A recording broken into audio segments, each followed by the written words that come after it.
Pakistan Balochistan province రాజధాని క్వెటాలో భారీ ఆత్మాహుతి దాడి జరిగింది. జాఫర్ ఎక్స్ప్రెస్ రైలు టార్గెట్గా బలూచిస్తాన్ లిబరేషన్ ఆర్మీ దాడికి పాల్పడింది. బిఎల్ఏకు చెందిన మజీద్ బ్రిగేడ్ ఈ దాడి చేసినట్లుగా తెలుస్తోంది. ఇక రైల్వే ట్రాక్ సమీపంలో జరిగిన ఈ పేలుడులో కనీసం 23 మంది మరణించగా 47 మంది తీవ్రంగా గాయపడ్డారు.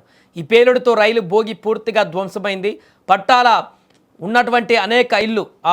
వెంబడి ఉన్నటువంటి అనేక ఇల్లు వాహనాలు కూడా దెబ్బతిన్నాయి.